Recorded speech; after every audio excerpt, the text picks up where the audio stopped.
అందరికీ నమస్తే. రాష్ట్ర ప్రభుత్వానికి 2 రోజుల గ్యాప్‌ల హైకోర్టు 2 చెంపపెట్టు లాంటి తీర్పులు ఇచ్చింది. ఒకటి గ్రూప్ 1 సంబంధించిన ఇష్యూ చూశారు కదా, మీరు మళ్ళీ కరెక్షన్ చేయండి 8 నెలల్లో, మీకు సాధ్యం కాకపోతే రీఎగ్జామ్ ఇవ్వమని చెప్పింది కోర్టు.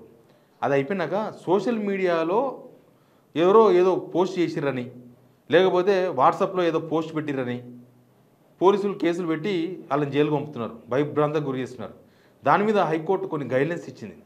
ఎందుకు వచ్చింది ఈ చర్చ అంటే, మీకు అందరికీ తెలుసు, నలబాలు అనే ట్విట్టర్ హ్యాండిల్ ఉంటుంది, శశిధర్ గౌడ్. ఆయన రకరకాల పోలీసుల కేసు పెట్టారు ఆయన మీద. ఆ కేసు విచారణ సందర్భంగా హైకోర్టు కొన్ని గైడ్లైన్స్ ఇచ్చేసింది. అసలు ఆ గైడ్లైన్స్ చూసిన తర్వాత అసలు పోలీసు వాళ్ళు కేసు పెట్టిందనే లేదు. ఫ్రీడమ్ ఆఫ్ స్పీచ్, మనం అవతల ఆత్మగౌరవం దెబ్బ తినకుండా మాట్లాడే వరకు మన స్పీచ్కి ఇబ్బంది లేదు, ఎవరైనా మాట్లాడచ్చు. ఒక ఎమ్మెల్యే ఎంతవరకు మాట్లాడతాడో ఒక కామన్ మ్యాన్ కూడా అంతే మాట్లాడగలడు, అదే స్వేచ్ఛ ఉంది. అన్ని విషయాలు చూద్దాం మనం. సబ్స్క్రైబ్ చేసుకోవడం మర్చిపోవద్దు. ఈ వీడియో కూడా అంతా షేర్ చేయండి. తెలంగాణ ప్రజలకు ప్రతి తెలవాలి. ఏదైనా ఉంటే ప్రశ్నించడం నేర్చుకోవాలి తెలంగాణ ప్రజలు. మన రక్తంలోనే ఉంటుంది, బట్ అప్పుడప్పుడు ఏదో జరుగుతుంటుంది. బట్ మనం అన్యాయం చేసిన వాళ్ళని ప్రశ్నించక తప్పదు, ప్రశ్నించాల్సిందే. కోర్టు కూడా ఎవ్వరి ప్రాథమిక హక్కును కాలరాయద్దని పోలీసులకు ఆదేశాలు జారీ చేసింది. అవన్నీ కూడా మాట్లాడదాం. ముందు హైకోర్టు పెట్టిన గైడ్లైన్స్ చదువుదాం. చదివిన తర్వాత నెక్స్ట్ అసలు ఏమేం చేసినారు మన దగ్గర తెలంగాణ పోలీసులు, అవన్నీ కూడా మాట్లాడదాం. ముందు పరువు నష్టం వాటిల్లిందనే ఆరోపణలతో చేసే ఫిర్యాదు ఆధారంగా పోలీసులు ఎఫ్ఐఆర్ పెట్టే ముందు చట్ట నిబంధన ప్రకారం బాధిత వ్యక్తి అవునో కాదో పోలీసు నిర్ధారణ చేసుకోవాలి. ఇవన్నీ పొలిటికల్ కేసులు. ఇప్పుడు నా కేసే ఉంది, ములుగులో సీతక్క వాళ్ళ కార్యకర్త పెట్టిండు. ఎవరో ఏమో చేస్తున్నారని చెప్తే సీతక్క రైట్ హ్యాండ్ అశోక్ వాళ్ళు ఒక వ్యవహారం నడుపుతున్నారని చెప్తే ఎవరో కార్యకర్త కేసు పెట్టిండు. అట్లే అనమాట, చాలా కేసులు ఇట్లే ఉంటాయి, అసలు సంబంధమే ఉండదు. ఇంకా కొన్ని ప్లేసుల్లో అయితే పోలీసులే కేసులు పెడుతున్నారు. నాకు ఎక్కడో కరెక్ట్గా ఐడియా వస్తలేదు. మన తెలంగాణలో ఈ మధ్యకాలంలో 5-6 నెలల క్రితమే వాట్సాప్లో రేవంత్ రెడ్డిని విమర్శిస్తూ క్వశ్చన్ చేస్తూ ఎవరో ఒక పోస్ట్ పెట్టిందని పోలీస్ కానిస్టేబుల్ కేసు పెట్టిండు. ఆయన మనోభావాలు దెబ్బతిన్నాయంట. దాన్ని ఎఫ్ఐఆర్ కట్టి ఆయన అరెస్ట్ చేసిండ్రు. మనం చూడలేదా, పాలకుర్తి కాన్స్టిట్యున్సీలో ఒక గిరిజన పిల్లగాన్ని ఎమ్మెల్యే మీద ఏదో పోస్ట్ పెట్టిరని, ఇండ్లు ఇస్తలేదా సంథింగ్ ఏదో పెట్టిరని ఏకంగా కొట్టినరు, కింద మీద పోలీసులు తీసుకుపోయి 3rd డిగ్రీ ప్రయోగించారు. సీతక్క కాన్స్టిట్యున్సీ మధ్యలో ఒక పిల్లగాడు ఆత్మహత్య చేసుకున్నాడు. ఎందుకు తెలుసా, మాకు ఇందిరమ్మ ఇల్లు ఇస్తలేదు, డబ్బులు ఇచ్చిన వాళ్ళకే ఇందిరమ్మ ఇల్లు ఇస్తున్నాయంట, మాకు డబ్బులు లేవు పెండికి అని చెప్పి ఒక తల్లిదండ్రులు లేని పిల్లగాడు కేసు పెడితే ఆ పోలీసులు వేధిస్తే ఎవరో కాంగ్రెస్ కార్యకర్తలు చెప్తే ఆత్మహత్య చనిపోయాడు. అన్ని ఇట్లాంటి కేసులు. అందుకే ఈ తీర్పు ఇచ్చింది. ఏదైనా ఫిర్యాదు అందుకున్నా అందులో తీవ్ర నేర ఆరోపణలు ఉంటే పోలీస్ ఎఫ్ఐఆర్ నమోదుకు ముందే ప్రాథమిక నిర్ధారణ జరిపి చట్టపరమైన చెల్లుబాటు అంశాలు ఉన్నాయో లేవో తేల్చాలి, ఉంటేనే కేసు పెట్టాలి. హింస, ద్వేషం, అశాంతి ప్రేరేపించే పోస్టులపై ప్రాథమిక ఆధారాలు ఉంటేనే కేసు నమోదు చేయాలి. కేదార్నాథ్ సింగ్ వర్సెస్ బీహార్ కేసులో సుప్రీంకోర్టు జారీ చేసిన మార్గదర్శకాలను ఖచ్చితంగా అమలు చేయాలి. ఘాటైన విమర్శనాత్మక రాజకీయ పోస్టులు, ప్రసంగాలపై పోలీసులు యాంత్రికంగా కేసులు నమోదు చేస్తే చెల్లదు. అవి శాంతి భద్రతలకు ముప్పు చేకూరేలా ఉంటేనే చట్టం ప్రకారం కేసు నమోదు చేయాలి. రాజ్యాంగంలోని 19(1)(a) అధికరణం ప్రకారం సాధారణ రాజకీయ విమర్శలకు రాజ్యాంగ రక్షణ కల్పించాలి. అంటే ఒక పొలిటీషియన్ పైన విమర్శలు చేస్తారు, రాజకీయ విమర్శలకు కేసులు పెట్టదని చెప్పింది. పరువు నష్టం వాటిల్లిందని చెప్పి పోలీసులు నేరుగా కేసులు నమోదు చేయడానికి వీలు లేదు. ఎవరైనా ఫిర్యాదు చేస్తే సంబంధిత మెజిస్ట్రేట్ కోర్టును ఆశ్రయించాలని పోలీసులకు సూచించాలి. కోర్టుకు పోమని చెప్పాలండి. ఎవరికైనా ఏదైనా పరువు పోయిందంటే కోర్టుకు పోమని చెప్పాలంట. బిఎస్ఎన్ఎస్ సెక్షన్ 174(2) కింద మెజిస్ట్రేట్ ఆదేశిస్తేనే పోలీసులు తదుపరి చర్యలు తీసుకోవాలి.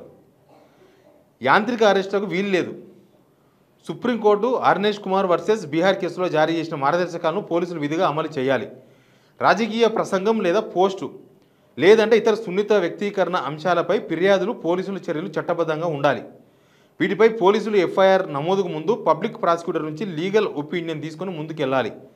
రాజకీయ ప్రేరేపిత ఫిర్యాదులు పనికి మాలినవన్నీ నిర్ధారణకు వస్తే ఆ కేసు దర్యాప్తును మూసేయాలి. దర్యాప్తునకు కారణాలు లేవని పేర్కొంటూ కేసు మూసేయాలి. ఇప్పుడు మన తెలంగాణలో చాలా పోలీస్ స్టేషన్లలో నమోదవుతున్నాయి మొత్తం ఇట్లాంటి కేసులే, మొత్తం ఈ సోషల్ మీడియా కేసులే. సోషల్ మీడియాలో పలానా అట్లా పెట్టినని, పలానా ఇట్లా పెట్టినని, జస్ట్ 2 months బ్యాక్ అనుకుంటా నల్లబాలు, ఆయన పేరు ఒరిజినల్ పేరు వచ్చి శశిధర్ గౌడ్. ఆయన మీద ఎక్కడెక్కడ పోలీస్ స్టేషన్లో కేసు పెడితే తెలుసా పోలీసులు. ఆయన చేసిన తప్పేందో కూడా మీకు చెప్తా. ఆయన తెల్లవారుదామని ఎత్తుకపోయినారు. ఒక 45 రోజులు ఆయన చుట్టూ పోలీసులు కాపలా కాసిర్రు.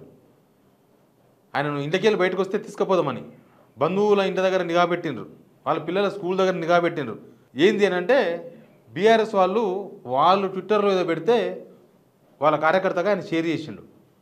షేర్ చేస్తే ఆయన మీద కేసు పెడితే బీఆర్ఎస్ మీద పెట్టాలి కదా వీడియో పెట్టినందుకు.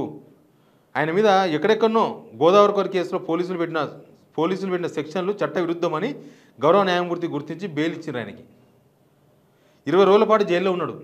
తర్వాత జైలు నుంచి విడుదలయ్యాడు. ఆయన మీద ఎన్నెన్నో పోలీస్ స్టేషన్లు ఎక్కడెక్కడనో కంప్లైంట్ చేసిండ్రు. అసలు ఆ నల్లబాలు పైన, శశిధర్ గౌడ్ పైన రామగుండం, కరీంనగర్, గోదావరి అని పోలీస్ స్టేషన్ నమోదైన కేసులు కొనసాగించాల్సిన అవసరం లేదని కొట్టేసింది సింగిల్ హియరింగ్. వీళ్ళు పెట్టే కేసులన్నీ ఇట్లే ఉంటాయి. అందుకే పోలీసులు చాలా హడావిడి చేసి అర్ధరాత్రి కూడా కాపలా కాసి తెల్లవారుజామున ఎత్తుకొని పోతారు. వీళ్ళు పొద్దంతా తిప్పుతారు ఎక్కడెక్కడనో. 9-10 గంటలకు జడ్జి దగ్గర తీసుకుపోతారు. జడ్జి బెయిల్ ఇచ్చేస్తాడు. వీళ్ళ హడావిడి దేనికోసమో అర్థం కాదు. చాలాసార్లు జరిగినాయి అట్లా. చాలా కాన్స్టిట్యున్సీల్లో మన తెలంగాణలో పోస్టులు వాట్సాప్లో ఒక పోస్ట్ పెడితే చాలు గవర్నమెంట్ను నిందిస్తూ, గవర్నమెంట్ను ఆరోపణ చేస్తూ, గవర్నమెంట్ను క్వశ్చన్ చేస్తూ, లేకపోతే వాళ్ళ ఎమ్మెల్యేను ప్రశ్నిస్తూ ఒక పోస్ట్ పెడితే ఇక అంతే. ఆయన పోలీసులకు చెప్తాడు, పోలీసు వాళ్ళే కేసులు పెడతాడు. ఇంత దారుణం ఇది. పోలీస్ ఆయన్నే కేసు పెడతాడు, పోలీస్ ఆయన్నే ఎఫ్ఐఆర్ కడతాడు, పోలీస్ ఆయన్నే ఆయన పట్టుకొస్తాడు, అదే పోలీస్ ఆయన కోర్టు తీసుకుపోతాడు, అదే పోలీస్ ఆయన పోతగాని గౌతమ్ అంటాడు ఒకతను. ఆయన అయితే ఏదో అప్పట్లో నక్సలైట్లను పట్టుకోనికి ఇట్లా రాత్రింబవళ్ళు కొట్లాడతారు పోలీసులు. అట్లా ఈ పోతగోని గౌతమ్ను పట్టుకోనికి రాత్రింబవళ్ళు వాళ్ళంటిగానే కాపలా. ఆయన దేశద్రోహం చేయలే. ఇదే సోషల్ మీడియాలో ఇది పోస్ట్ పెట్టినని ఆయన మీద కేసులు, ఎన్నో కేసులు పెట్టారు ఆయన మీద. 20 రోజులు జైలు కూడా పోయించుండు. ఇంకా ఇట్లాంటి కేసులు పెట్టొద్దని చెప్తుంది కోర్టు. ఇట్లాంటి చాలామంది కార్యకర్తలు, చాలామంది ప్రజలు అందరి మీద కేసులు పెట్టింది ప్రభుత్వం. ఇంకా ఇంతకన్నా దారుణం ఉంటుందా? అసలు పోలీసులకు ఏం పని కేసులు పెట్టినకే? పోలీసుల విధులకు ఏమన్నా ఆటంకం కలిగిస్తే నా విధులకు ఆటంకం కలిగించినా నేను కేసు పెట్టవచ్చు. కానీ ఎవరినో విమర్శిస్తే, ఎవరినో క్వశ్చన్ చేస్తే, ఎవరికో వాళ్ళ బాధను వెలగాకుతే, ఎవరికో అన్యాయం చేస్తే నాకు ఆయన అన్యాయం చేసి నన్ను పెడితే వాళ్ళ మీద కేసులు కొట్టడం ఏంది? మన తెలంగాణలో పోలీస్ స్టేషన్లు మొత్తం ఇట్లాంటి కేసులతో నిండిపోయినాయి పోలీస్ స్టేషన్లు. అసలు రకరకాల సమాజంలో సామాజిక బాధలు చాలా ఉన్నాయి. వాటి కంప్లైంట్ ఈ కంప్లైంట్లు ఎక్కువైపోయినాయి. పోలీసు వాళ్ళు ఈ కంప్లైంట్నే ఎంటర్టైన్ చేస్తున్నారు. వాళ్ళనే పట్టుకొస్తున్నారు ఏదో దొంగలను పట్టుకొచ్చినట్టు. వాళ్ళ మీదనే రకరకాల సెక్షన్లు పెట్టి జడ్జి దగ్గర తీసుకుపోతారు. కొందరికి రిమాండ్ పడుతుంది, కొంతమందికి జడ్జీలు బెయిల్ ఇచ్చేస్తున్నారు. ఇప్పుడు హైకోర్టు చెప్పింది కదా, రాజకీయ విమర్శలకు కేసు ఉండదు. రాజకీయ విమర్శలు ఒక స్థాయి వరకు ఉండాలి. మళ్ళీ మనం హద్దులు దాటిపోవద్దు. ఒక స్థాయి వరకు ఉండాలి. ప్రశ్నకు సంబంధం లేదు, ప్రశ్నించవచ్చు. తర్వాత మనం విమర్శ చేయొచ్చు, ఆరోపణ చేయొచ్చు. ఉంటాయి రాజకీయ ఆరోపణలు చాలా ఉంటాయి, చేస్తారు. దానికి ఇంకా పోలీసు వాళ్ళు కేసు పెడతారా? సోషల్ మీడియా పైన కేసులు పెట్టొద్దని సుప్రీంకోర్టు గైడ్లైన్స్ ఉన్నాయి ఆల్రెడీ. కానీ మన పోలీసులు పట్టించుకోరు. వాళ్ళ మీద ప్రెషర్ ఉంటుంది. ఇక రాష్ట్ర ప్రభుత్వం ప్రెషర్ పెడుతుంది, నువ్వు కేసు పెట్టాల్సిందే. వాళ్ళ నోడు నా మీద ఎట్లా పెట్టినా ఎమ్మెల్యే ఫోన్ చేస్తాడు. ఎమ్మెల్యే చక్కగా ఉంటే ఆయన ఎందుకు పెడతాడు కాన్స్టిట్యున్సీలా? దాని మీద కేసు. అంటే ఆయన ఒక్కరిని బెదిరిస్తే ఇంకెవ్వరు మాట్లాడరు. ఆయన ఒక్కరిని బెదిరిస్తే, ఆయన ఒక్కరిని పోలీసులు తీసుకుపోయి లోపల పడేస్తే ఇంకా ఎవ్వరు నన్ను క్వశ్చన్ చేయరని ఎమ్మెల్యేలు అనుకుంటున్నారు. నేపాల్ సంఘటన చూస్తున్నారు కదా. నేపాల్ ఇట్లా అనగదొక్కుతేనే అట్లయింది. నేపాల్ ఇట్లనే సోషల్ మీడియాలో పోస్టులు పెడితే కేసులు పెట్టుడు, అరెస్ట్ చేస్తుడు వాళ్ళను. ఇంకా సోషల్ మీడియాని తట్టుకోలేక బ్యాన్ చేస్తుడు. మన రేవంత్ రెడ్డి కూడా అప్పుడప్పుడు అంటాడు సోషల్ మీడియాలో చాలా మాట్లాడుతున్నాడు. ఒక బ్యాన్ చేయమని దరిద్రం పోతుంది. మరో నేపాల్ అవుతుంది, అంతకు మించేమవుతుంది. కానీ హైకోర్టు ఇచ్చిన గైడ్లైన్స్ మాత్రం ఖచ్చితంగా పాటించాల్సిన అవసరం ఉంది పోలీసులు. అనవసరంగా ఏ రాజకీయ పడిన అధికారం రాని, ఏ రాజకీయ పడిన ప్రతిపక్షం కొని ఎవరికి సంబంధం లేదు. ఈ వ్యవస్థలు పర్మనెంట్ కదా. ప్రజలు పర్మనెంటు, పోలీస్ వ్యవస్థ పర్మనెంటు, ఇవి పర్మనెంటు. ఈ వ్యవస్థలు పాడు కాకూడదు. బట్ ఇప్పుడు మాత్రం హైకోర్టు గైడ్లైన్స్ ఇచ్చింది కాబట్టి ఓపెన్గా ఫ్రీగా విమర్శించండి, ఆరోపణ చేయండి, తప్పేం లేదు. హైకోర్టు గైడ్లైన్స్ ఉన్నాయి. కానీ ఒక హద్దు వరకు చేయండి ఏదైనా కూడా. కానీ ప్రభుత్వం తప్పు చేస్తున్న విషయాన్ని గ్రహించాలి మొత్తం జనమంతా. Please subscribe signal TV.